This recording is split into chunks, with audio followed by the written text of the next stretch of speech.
Hey guys, so it's Simply Marie, and I know every time I start a video I'm always adjusting my hair, but like my video on here so far sucks really bad. But okay, so today's topic is really just, it's kind of personal to some people because it could happen to them, or it could have happened to someone, or you could be a victim of this. But in my health class, we're talking about domestic violence and abuse towards women and men. And I've had the papers, and I've just been wanting to talk about this because there are a lot of women out there who go through this and have no one to talk to, and it just, it sucks, honestly. But this is, we're gonna start out with domestic violence first and abuse. So, tight and listen. Every year, there's about 1 out of 4 women who get abused by a partner, a friend, or just pretty much anyone you can think of. This is the cycle that an abuser takes. They'll start with guilt, excuses, abuse, guilt, excuses, normal behavior, fantasy, and setup. First, I'm going to talk about abuse. Ladies, there are always people asking you, why does she stay? Why do you stay? You know, there's a lot of reasons girls stay because they're afraid, or they think that they love that person, or it's just that. And also, mainly, some of those people could have kids with that one guy and they're afraid for their kids. I have been doing a lot of research on this lately, and I've read a lot of stories about women who have been going through this and who've been dealing with it, and I know it's not fun.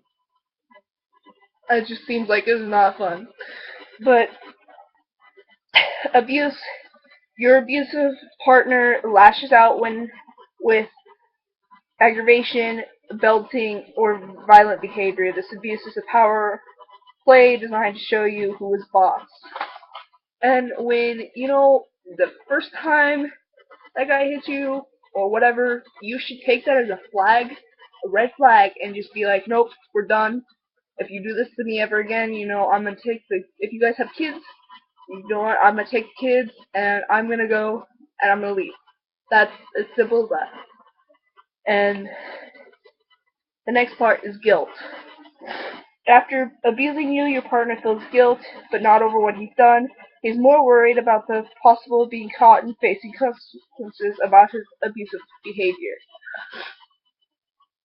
What it means by this, um, he's worried that he or she is worried that they're gonna get caught by the police, or you're gonna run and tell your neighbor, and that neighbor's gonna call the police on you, or something like that.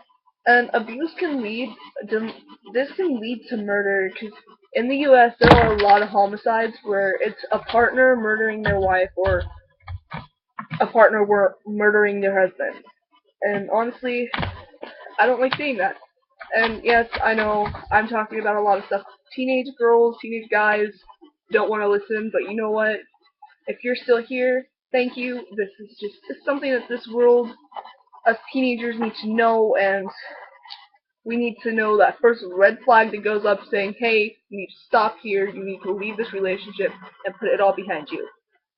The next is excuses. Your abuser reconciles what he or she has done. The person may come up with a string of excuses or blame you for the abusive behavior, anything to avoid taking responsibility.